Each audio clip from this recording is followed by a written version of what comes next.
इसको अपनी जिंदगी में लिख कर रखना। 3 जगह की भस्म मनुष्य के जीवन को सफलता देती है। 3 जगह की भस्म। पहली, कहीं पर यज्ञ हुआ हो और बड़ा विशाल यज्ञ हुआ, बहुत विशाल, उस यज्ञ के विराम पर जो नारियल का गोला बांधकर पूर्ण आहुति में समर्पित करा जाता है, उस गोले के जल जाने के बाद जो राख तैयार होती है, उसका कालापन जो तैयार होता है, उसको उठाकर ले आए और कपड़े में उसको छान कर राख तैयार कर 3-4 बार छानने के बाद उस भस्म को जो शिवरात्रि के दिन रात के समय 12 बजे से 1 बजे के बीच में शिव जी को समर्पित कर देता है और उस भस्म को उठाकर उसमें घी मिलाकर मस्तक पर तिलक लगाकर चले जाता है, वो जिंदगी में कभी हार नहीं सकता, विजय ही पाता रहता, उसकी कभी हार नहीं हो सकता।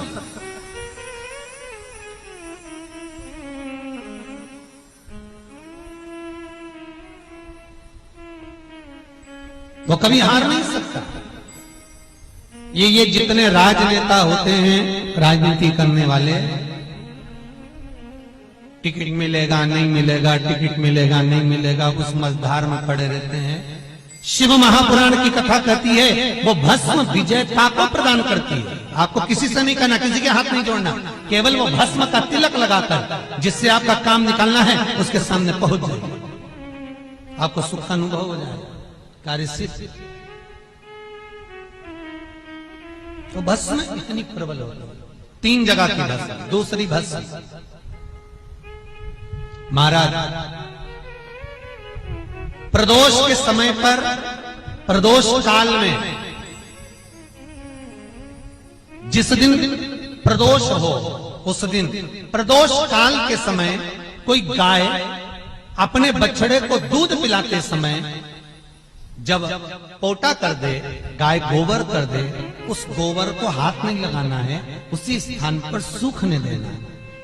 जब वो गोबर सूख जाए उसको उठाकर जलाकर उसकी भस्म तैयार कर ली जाए।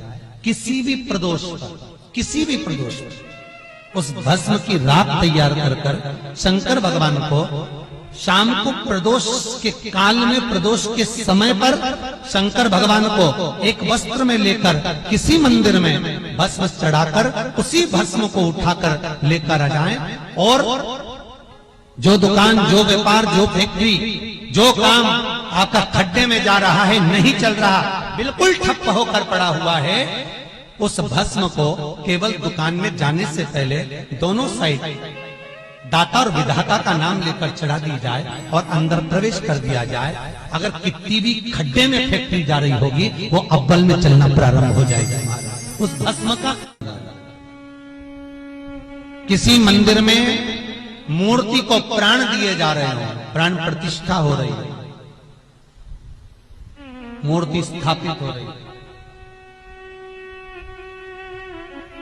और वहां जो यज्ञ हुआ हो, उस यज्ञ के बाद में पूर्ण विराम पर यज्ञ देवता को एक वस्त्र ओढ़ाया जाता है, लाल वस्त्र। आपने भी देखा होगा, कहीं हवन हुआ होगा तो उस पर लाल वस्त्र घी में भिंगोकर मलकर उसको उड़ाया जाता है, अग्नि देव।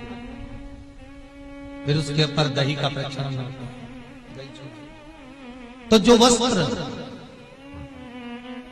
अग्नि देवता को प्राण प्रतिष्ठा के समय पर उड़ाया जाता है, उस वस्त्र की कालोच, महाराज वस्त्र की कालोच लेकर आ जाओ।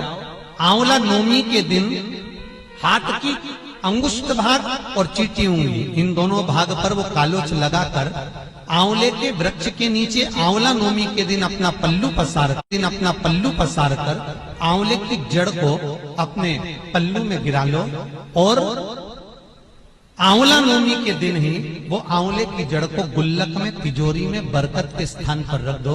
जिंदगी में कभी संपदा कम नहीं हो सकती, संपदा बढ़ती चली जाएगी, संपदा घट नहीं